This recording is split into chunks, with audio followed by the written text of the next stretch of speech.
think that's to do with a switch to aggression, right? Because you go back to when he was being picked, at the same time things like Warlock were being spammed because of the recovery aspect of Shadow Word, of Voodoo Restoration. But they did make Witch Doctor a little bit more viable with the buffs to Maledict's cooldown again. Yeah, no, that definitely makes sense. Like, I think this hero played against some like I don't know, undying like dive you lane. You just cast 2 people under the tower. It's really good. It's actually decent against the aggression of Clock. However, Clock is very good in this game versus all 3 of these heroes. I would say you can run them down with Battery Assault. Sure, they have, you know, like you have High Armor Revenge, you have the heal from Witch Doctor, but they all can't cast their stuff very easily with the Clockwork. And the magic damage just like bursts all 3 of these heroes. Honestly, I used to consider Clockwork the hardest counter to Pudge, because you hook somebody, he hooks you, you can't dismember, your Rot does damage to you, while Battery Assault doesn't do damage to himself. So Clockwork just like wins the trade, and he totally breaks up the fight from long range if you hook somebody in. Yeah, it basically turns it into a 2v1 as well. Like, instantly just backfires against you, because one of the big advantages of Pudge is that separation of one individual from the entire team, right? Yep. Same thing with, like, you know, Storm is pretty good against Pudge for the same reason. Earthshaker is pretty decent against Pudge just because it's like this long range. Pudge hooks somebody out, starts dismembering somebody, of the Fissure to just break up the fight, and then also Pudge tends to like start the fight and everybody groups up and you can kind of counter initiate. Any counter initiator is like really good against Pudge if played in a way where you're like countering the initiation hooks, then it's very good. Juggernaut, good against Clock. Not particularly good against Pango though. At least in the laning stage. Pango has almost 0 way of dying to the Juggernaut unless he really messes up. Jug can't just like spin him down like he can with every other hero. This is interesting draft from FlyToMoon because they picked this crazy like nutso Pudge hero, but they're picking very stable picks with it this time. Like Venge, Witch Doctor, Jug. Are you ever upset to see these heroes on your team in a pub? They're just regular balanced heroes. And this is not. This is an imbalanced hero. This is literally the second best hero in Dota, and I'm surprised that people aren't just first phasing it. It's the Gold Snatcher. He's the literal booty hunter in 2 forms, right? He's just going to try and tap people down. At the same time, he's just going to tap them like a keg and just drain their gold. It's probably one of the most interesting, also frustrating mechanics they've introduced to Dota in the last few years. Stealing. I legitimately consider this hero to be like gambler level stupid right now. This bounty hunter. It's just in the current state of the meta, I think bounty hunter is not okay and needed to be nerfed in the previous patch, because like everybody was building Midases, because with the creep gold changes there's way less gold on the map, so people would get Midases on heroes that can also use them to fight with the attack speed. But now Midas has been nerfed, gold has been nerfed, thank god bounties haven't been nerfed, but bounty hunter, his track still gives the same amount of gold. In fact, it gives more gold than it used to. Like since the rework, Tracked gives the same amount of gold, Janata steals gold. So it's like, with how little gold there is available on the map, a hero that doesn't have to build Midas and can just get everybody a huge influx of... Like, basically, Bounty gives you old Dota gold in new Dota, where nobody's getting a lot of gold anymore. And that's like taking a Dota hero and putting it into League of Legends. Take any Dota hero, put it into League of Legends, and it's going to obliterate. That's what Bounty is, except from some, like, 4-dimensional game above Dota. And Mars, but he's not in Captain's mode. Yeah, he's not there yet. Soon. Tears in people's eyes. I think you're right, though. It's kind of like this hero's default skin should genuinely be the Monopoly Man right now. The amount of gold that he just injects into a team. And it used to be this weird balance, right, where Bounty Hunter lineup had to snowball. It just had to. Because you were getting gold influx, and then you could easily start feeding that back. But it's the way at which you just get gold now. You don't have to go for the kills. You can just poke and prod and snatch away so much income for the opponent. Yep. And this fact that you can play Bounty as a support, and with these like pseudo damage items like Spirit Vessel, Vlad's, Drums, you can solo kill supports. You win one fight, you get one item. You win another fight, you get another item. All of a sudden, you're a core. However, another hero that has this... the gold from the previous Dota in new Dota is Alchemist. And I think this is a big reason why Alchemist's win rate has gone up. I think this is a big reason why this is a niche pick that we're seeing in pro-level pubs that people are destroying with. It's because alternate ways to get gold in Dota right now is much better, because Alchemist has not been nerfed. The gold has not been nerfed, but every other source of gold has. So I think Alk is really good. I really like Alk with Pudge too, because we saw Pudge fall off and become a support, but he was still making space, right? So it makes a lot of sense to pick Pudge, who is going to fall off and become a support, when you have an Alchemist that you're making space for, and it's like, you don't need to be a core on Pudge when you have an Alk on your team, especially Alk Jug. Like, they have enough carry potential, right? They can have 3 supports in this game, and it's fine. I'm going to favor the FlyToMoon draft on this one. No, that is fair, because the other thing I guess you could actually highlight here is, if you are up against an Alchemist, you want something that can inject itself and harass him, right? You've got bounty, sure, but you haven't got the finish. You haven't got the kill potential easily until Clock's online. It's not like where you draft an Earth Spirit, for example, with an Oracle, and you just go and chase him around the jungle. You can't easily get on top of him. It's a problem with picking a Medusa, is that there's not really threat to kill the Alchemist unless you have all of Na'Vi there. You're probably going to need Pango with his ultimate, maybe a Javelin. Like you said, you're going to need the Clockwork to have some farm, probably use the hook, have Bounty scout him. Like, you have to commit a lot to going on this Alchemist, but I don't know. I have faith in Pudge's ability to create space. Like, if there's one thing that this hero does well, it's act like a complete maniac running around the map and just getting people to run at him. Like, Pudge is one of the best heroes to pick with an Alchemist. Fair point. Na'Vi definitely put themselves in a greedy scenario by picking up that Medusa. And funnily enough, last time I saw Alk, it didn't work out. Like, I've seen it a few times in the Dream League Major. It didn't have a great win rate there. As you said, it has been working as kind of niche pick in high-level pub games. But definitely teams have been struggling to transition it. Right. It's like in competitive, it's a lot easier to orchestrate a smoke gank into the Alk's jungle, whereas in pubs, nobody's really going to group up and do anything, so Alk just kind of gets to free farm. But I guess in this scenario where you have a Medusa on the enemy team, maybe that's why they think it's a good pick here, because it's hard to orchestrate a rotation with Medusa when you want to be the one farming. You know, so how do you infiltrate the enemy jungle with a Medusa? It's also the way Medusa, like, if you draft a Medusa, you definitely feel better about as a backup plan being Dire side. Like, if you're Radiant side, you feel like you're going to have to come out the lane swinging because you get that initial advantage of the close creep camp in the mid. But after that, it's not as efficient to just farm that Radiant triangle as it is the Dire triangle. Yep. Dire triangle's really nice.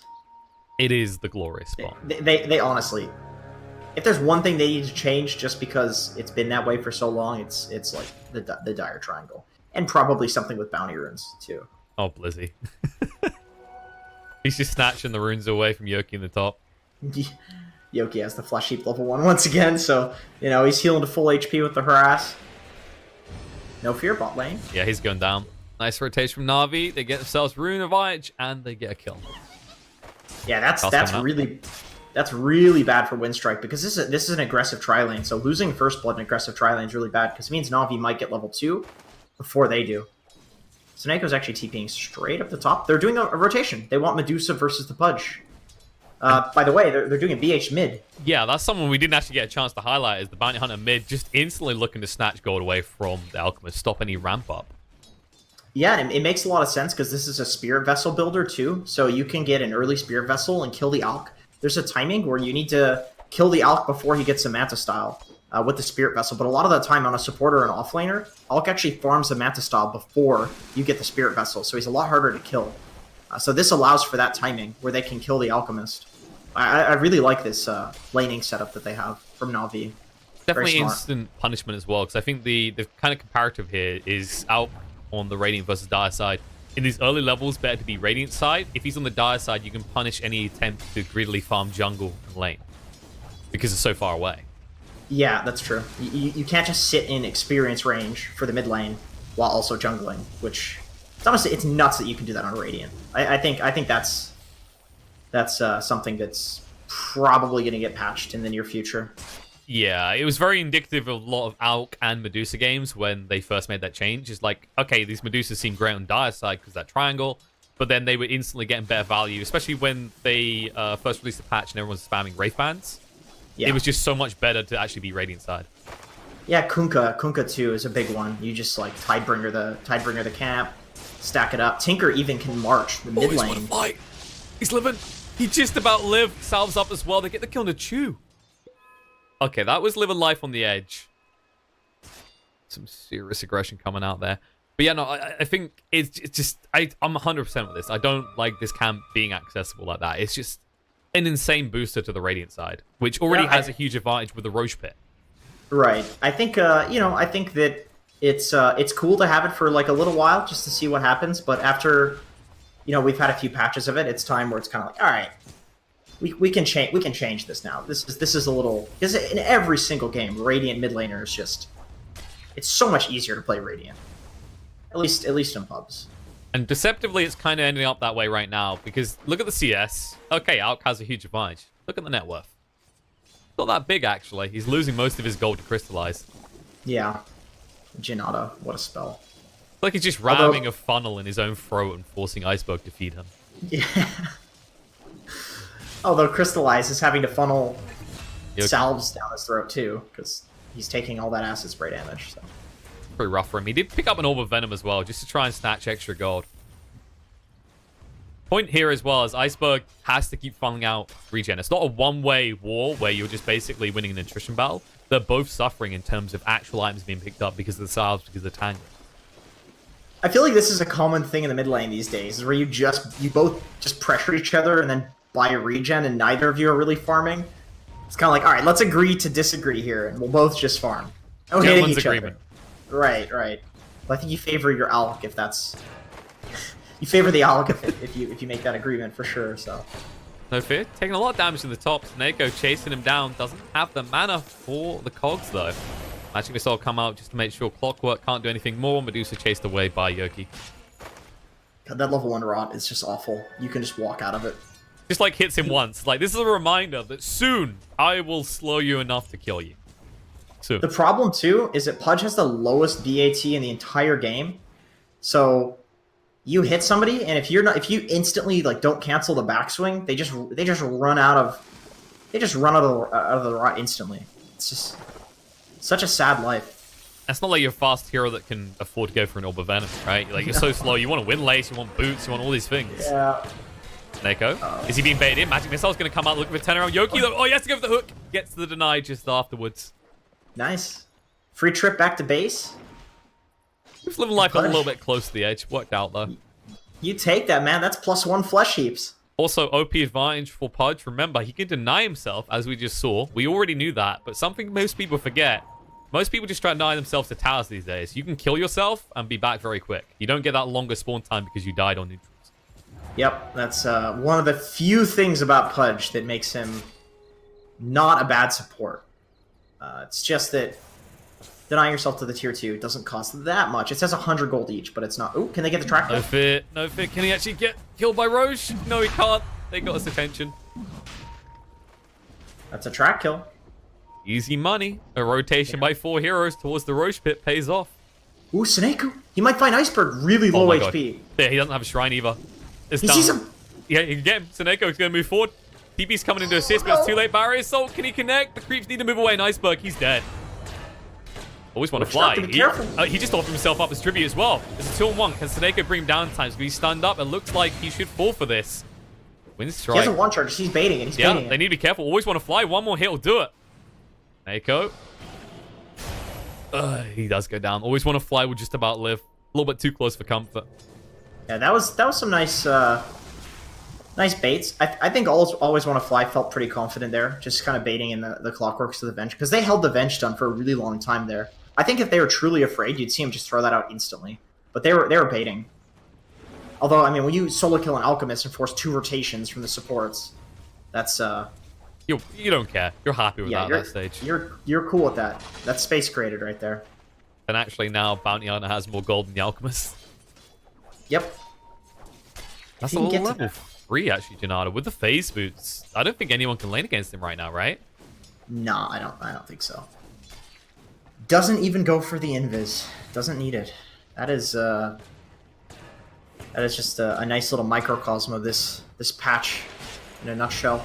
Oh, Yoki getting super aggressive. He wants to kill into Magical, and he might better get it. He's got the hook to drag him back. Mango eating Magical, trying to get as much shield up as possible. But Yoki gets the kill, tries to walk away, will die for it, but that's a 2-on-1, and he basically wins the trade. I can't believe he just 1v2 killed a Medusa with an Oracle. With a Mango as well, okay? He had the extra protection. Lizzie, they dive him. He needs to actually get out of here. He's got the Maledict on him. They're going to see him, though, and the Omni Slash does come out to ensure the death of the Pangolier. Yeah, that's a nice timing. Get to level 6. And look at Seneko. He's on it again. Iceberg at least has level 6 now, but Disruptive Farm. Just trying to snatch all the creeps that he can. Magic Missile's going to come out. Wave of Terror, they're looking to punish him. They actually get away from this in time. He does have a salve. He might be okay, but they cut the trees, chase him through. He'll salve now. Maybe should have done it sooner, because they're going to cancel it straight away, and they've got a Magic Missile task as well. Just throw everything, ensure that he dies. Okay, so that's so much. Yeah, that's space. But anytime you're giving an Alk a kill, especially when he's about to farm a 4-stack in the jungle, maybe that's not too great, you know? It's not your only issue, though. Look at the Jug. He's top of net worth. He's having the time of his life right now. This isn't just kill the Alk. You've got a huge question in your head. What do you do about the Juggernaut in the next 10 minutes? Yeah, and at the moment the Pudge starts grouping up with the Jug too, like this is an early game fighting hero. Pudge loves to play with an early game fighting hero, and then, you know, Pudge falls off. You have a carry that eventually just hard carries in the Alchemist. Like, this is a perfect Pudge draft. He just needs to get his level 7, and probably start rotating. Go for phase boots again as well. I like these phase boots so much on the Pudge though, because alright, I have an interesting way of looking at phase boots. I always call them a mini blink dagger because of the positional factor, right? Like, you don't have any other boot choice that allows you to close a gap rapidly if you've been attacked. Yep. Well, nice TP out bot lane. Yeah, Tranquil Boots like used to be decent, but they're kind of a lot worse. Well, not even kind of. They're a lot worse on Pudge right now because boots now give you like percentage movement speed. So when you're giving a hero who has 280 base movement speed or less, percentage movement speed, it's equivalent to like old brown boots. So Tranquils aren't even that great on Pudge. So you may as well just go for the phase boots.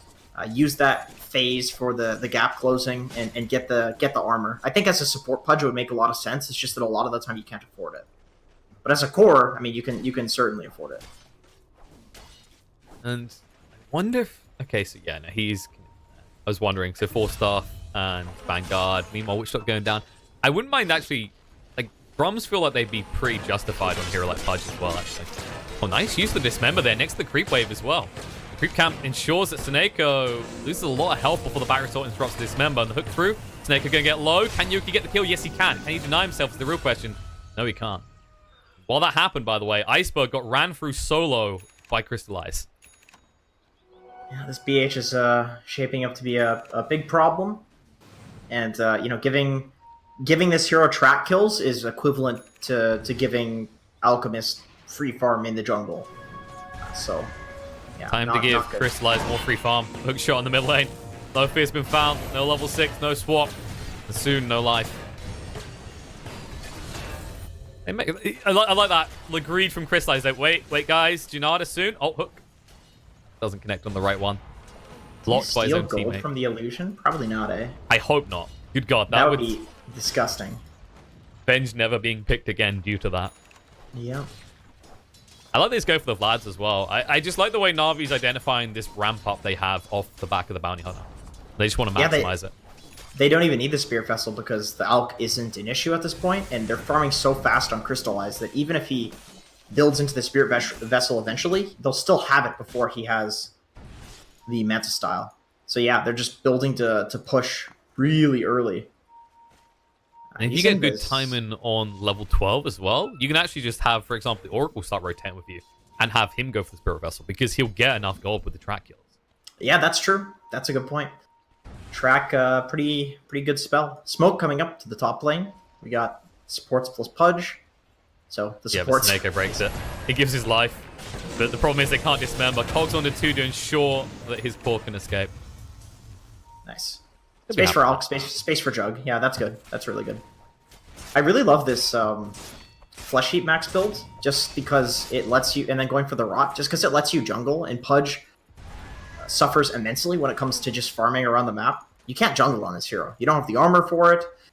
You don't have the damage. Rot hits you with all the damage that it does as well. But if you have Flesh Heap max, he's got 11 extra regen. So total, he's sitting at 24 regen with the Ring of Health. So he can actually jungle. You have a good support combo to kill as well. That's the other thing with the Maledict, with the stun and the minus armor that you get from the bench. And actually, they're going to try and move top. Problem is, you just blew 2 TPs, you're smoked up, and Crystallize already knows something's wrong. He's already retreating. Yeah. Taneko, however, he just died here recently. He doesn't care, though. He just wants to try and get the kill. The swap's going to come out. Rolling Thunder through. Stuns up on the Venge. They're going to activate the Shrine to stay alive. Taneko will get away. Dismember interrupted by the Rolling Thunder from Blizzing. Crystallize chase it through. Look for the kill and always want to fly. Will find it. Then turn around, come back towards this. Crystallize going to back up. Arc does still have the Omni Slash to work with, but starts off with a spin with the Blade Fury. Magic Missile on the Clockwork, but he has got the Cogs to protect himself. And Yoki just trying to zone the rest of the team out. Omni Slash on the one does get the kill onto the Clockwork. The Swashbuckle through, silence up, and kill off the Pudge as he has no easy way out of this. All that, and look at the lack of kills. 1 for 1. Or 2 for 1, rather. Witch Doctor just spawning a little bit too quick. Pushes the Alk out of the jungle. It's track kills as well, and I think that could have gone a lot worse for Windstrike for sure. That Rolling Thunder honestly was what sealed the deal. Interrupts the Dismember, hits both the supports as well. Now they see Iceberg in the jungle. They're not going to go for him because they have the Sentry. He sees it, but yeah, that Rolling Thunder. Oh, they'll go for this though. Arc does put out the spin. They're hesitant though. They see the reinforcements on the high ground. They knew something was up. But it's like this back and forth argument. They just basically have to get in the way of Iceberg and slow him down, because if they can do that, on the other side of the map, there's always going to be magical farming. But we highlighted very early on, the counter argument from that perspective is Jug farming well, because you know he's going to build that Diffuse or Manta and just try and rush down the mana pool of the Medusa quickly. He has been falling off though a little bit, just because there isn't really enough space for him to be farming on the map with an Alchemist. Unless you take over the enemy jungle, but that is typically what, your Pudge-esque hero, your offlaner wants to do with the supports. So Jug is he's in this position where he basically has to run around and fight, but without the Omni, he's a lot worse at fighting. A moment of silence for Witch Doctor, who just lost half his HP to a single Janada. Yeah, I was gonna say he just got one hit. Poor fellow. But highlight that point, it's a fair one. They have to get that jungle, but you can see the Sentry priority, making sure it's covered, making sure there's no easy approach. And we saw what happened when they move in this area as the Bounty Hunter, the best hero to punish that sort of aggressive move into the Radiant jungle. No fear, down half HP. In trouble. Gonna get low. Rolling Thunder's coming through, though. Swap out, try and protect the swap back again. No. Gonna lose the Venge already. They activate the Stone Gaze pretty far away. Chasing is going to force Arc off and away from them. Iceberg holding his ground on the high ground. Dismember comes out into Pangolier, separating him from the rest of his team. Stun from Iceberg, flown out on the Bounty Hunter. Secures them the Bounty Rune. They won't find anything else. The False Promise keeps Pangolier alive. What a Rolling Thunder. Honestly, Blizzy has been destroying in both of these games. First with the Kunkka. He's not doing damage in either of these games. He's just controlling the fights using his stuns. The double torrents, Rolling Thunder. In both of these fights that we've seen go really well for NaVi, he's been hitting 3 or 4 people with the Rolling Thunder 2 or 3 times, which is a huge impact when you have damage on your team. Crystallize is doing all the damage they need. They don't even need Magical to do damage at this point. Crystallize does it all. Yeah, we'll just have them covered later. And look where Magical is now sitting. Second in terms of net worth. And where's that Jug? PK behind him. Still doesn't have the Manta completed, and after that, he still needs the Diffusal before the Medusa actually cares about him. Yeah, and then Medusa might have a Butterfly at that point. That's the problem. That's the problem when your map is limited by an Alchemist. Alk plus any traditional carry is very greedy. You usually need to get a couple of early towers if you want to sustain. The amount of gold you need for that. Do you feel like one of the big problems with picking Alk at the moment is the type of carries that are actually viable? For example, something like Chaos Knight isn't really being played in the carry position, but is an example of a hero that doesn't need huge amounts of gold to get relevance in the mid game. Oh yeah, no, I totally agree, and I think Jug can sometimes be that hero, but with the nerf to Omni Slash, where the cooldown is now longer, so you can fight a lot less. Healing Ward is a lot worse in general. This hero is still good, but I think a large part of the reason that he could fight in the early game was just because he's generally a good hero. Whereas something like a Chaos Knight, you kind of have to fight in the early game of the Chaos Knights. It's what the hero does. He doesn't farm. So yeah, it definitely would make a lot of sense to pick this with this kind of CK. And maybe Jug is just a little bit too nerfed.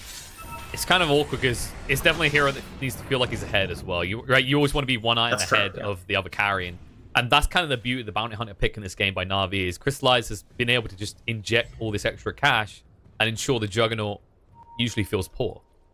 Yep, makes sense. I also think item build-wise, like going for treads, for example, is more of a late-game-centric, like, carry build, whereas the Phase Boots lets you fight. Like you said, it's like a pseudo-Blink Dagger. So if you're fighting and you have this pseudo-Blink Dagger gap close, you can kill the supports. You can be way more useful in the fights, and you're tankier, too. So, and he's kind of playing as if he has a Battle Fury, just pushing out the side lanes. But even Alk, that's supposed to be doing that. Hook shot. Ooh, nice. Speaking of the Alk, they find him. Nice swap out coming in from No Fear. He'll give his life for this. Wrong fun to interrupt the Pangolier. Can't get it out just yet. Just going to back up. Already on the high ground. They don't even get the kill to No Fear in the end. He might tick out the Spirit Vessel. It's going to be close, and it will be a cigar. They get the kill. Oh my god. It was an adorable attempt with his owner, and he's like, I will live. The one tick of Urn, yeah. This is same thing that we saw last game. There's like nice swaps, really nice hooks out, but when you're just using all of your spells to run away from your opponents, you're not really getting anything done. You're just losing Dota, but losing it less. Generally in Dota, you want to be the one that's actually making moves. It's dictating the tempo of the game, as opposed to just responding to what the enemy team is doing. So when you have Pudge Venge on your team and you're just hooking people out and swapping out, it's a sad life. Although you do have an Alchemist, so playing defensive isn't that bad, but you're playing into a Medusa, the Bounty Hunter, like you said, is injecting so much gold. That changes the whole dynamic of the game. It's not just a regular Alk game. Yeah, it's not like, hey, 4 of you died, but Alk was farming. No, it's 4 of you died, and the whole team was farming because they have a Bounty Hunter. Exactly, yeah, exactly. Bounty's actually, it seems like a decent counter to Alk. This is why I call this hero a gambler-esque hero in Dota, because it's the same reason Bounty counters Timber. You steal gold from him. Like, you don't kill him, you just steal gold from Timber, who tanks up and runs in the lane at you. And it breaks matchups. Because, like, usually you think, oh, melee hero can't kill Timber. Timber owns this. But you steal so much gold from a Timber frontlining. It's the same thing with Alk. It's like, well, it counters Alk, but for this weird gold-related reason. I think the best way to kind of compare the feeling as well is, you know when you get that game as the Slark, where you're super far ahead and you're up against an Axe, but he's tanky. And he calls you, and you just keep punching into him. You're like, I'm not going to die to this, but my god, am I getting value out of this? Lizzie, however, in the bot lane. Gonna mech up. Nice false promise to protect him, but the stun should lock him in the spot. And no chance to get the Raw Thunder out. He's stuck here. They throw everything but the kitchen sink at him. And it doesn't mean he's gonna die. Chu didn't even bother to use Purifying Flames on him at all, because he just knew it was going to be too much damage. By the way, Chu is sitting on a healing salve. He's just keeping it in his inventory, which is super good strat. Very interesting if you use the False Promise on somebody. Of course, you can salve them while the False Promise is going, and since they take no damage, the salve doesn't break. So you can actually save people with the False Promise salve combo. So it's cool to see that he's actually doing that. It's a bit of like a cheeky, gimmicky strat, but it works, so it's good. It's like Wisp just having a casual salve. You may as well, you know. That's pretty strong. Used to be even better because you used to have the old Spirit Vessel, right, where you got huge value on the heals. That's why they picked it up on Clockwork instead this game. It's not really a defensive item anymore. Spirit Vessel is clearly designed to be that aggressive item. Yeah, agreed. For whatever reason, the Toad of Frost wants it to be that way. He keeps buffing the damage and nerfing the heal, and especially because regen does not scale the way it did before with your intelligence and with your strength. So technically that alone was like a big nerf to the Spirit Vessel. Because, even the Urn component of the Spirit Vessel, the raw HP regen would scale. Same with Bottle. Bottle's like worse now than it was before because of the regen changes, which is a big reason why Storm is so awful. I'm pretty glad they made the change to Spirit Vessel, though. Like, for me, I don't know, I just viewed it as this quick cut ram. Every team needed it, right? Like how Vlad's was once you patched it. It's just this item that made sense in every lineup. Because I kind of feel like it's back to that point, though, don't you? Like, where it's just so good that you see it in almost every game. Yeah, that's fair. On like a support, you look and you go, okay, it's going to tank me up. It's going to stop any good regen on a hero. We have to have this.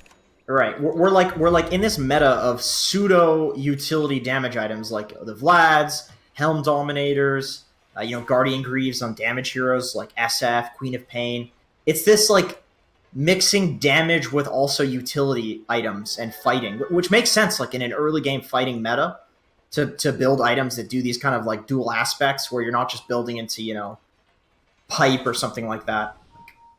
It does feel like it invalidates AA though. This has been always my biggest worry. Is just Ancient Apparition feels kind of pointless because you can build an item that basically does what you're trying to get out of it. Bounty Hunter, not the place to go, my friend. Crystallize abort. BKB activated. He doesn't want to be stunned. Instead, Iceberg will be. Raw Fun is being charged up. The thing about coming in, Dismember's going to be there, but they're in trouble. Death Ward trying to do damage. Nice save going on to Crystallize. Make sure he'll stay alive indefinitely with the false promise. And now they turn around. Looking for kill on a Pudge. They already got the kill on the Alk. And now the Omnislash through. Suneko's going to fall. Looking to turn around. Crystallize down to half HP already. Magic Missile comes out. Pangolier with the mech to try and keep him up. Crystallize will get around range of the Blade Fury. But Ju turns around. Looking for the kill on a No Fear. Can't get him low enough. Has to back away. The buyback came out from Clock. Swashbuckle through. Arc slowed down with the Skadi. And Magical just run him through and kill him off the swap. Doesn't get him out of danger. In fact, just throws a second hero into the line sight of the Medusa. And they're going to keep chasing. They want Yoki as well. They can't find him, but they can at least find this tier 3 tower.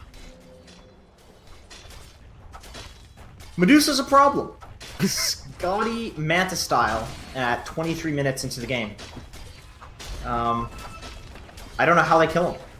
Hook him into tier 4s with Pudge. Well, there it is. Let's see. No, it doesn't work. They're like, wait, what if we get silenced by the Swashbuckle or stunned by the multitude of options that Na'Vi have right now? It just feels like Yoki is feeling slightly invalidated here. Oh, stun coming out. Iceberg pretty deep. We'll use the Manta pretty early. Pudge TPing balls deep here, looking for something. Folks to try and block them away. Stone Gaze to make sure they can't even look and turn around for a hook opportunity. Yoki going to be chased to his tier 4s again. Yeah, they get out. There's no point in not. You say that. Magical is going to go for the swap, but still half on mana. Medusa should be safe. The hook down doesn't matter. Venge already dead. Now the hook shot through will secure the kill on Yoki as well. No, the Cogs. Arc's locked in. He needs to get out of it quick. Blade Fury's about to run out. He doesn't have an Omni Slash, but the Roll and Thunder, that's off cooldown. Blizzy going to chase through. They stun him, lock him on the spot, and Jug should be falling. That will just signal to go for another set of racks to the side of Na'Vi.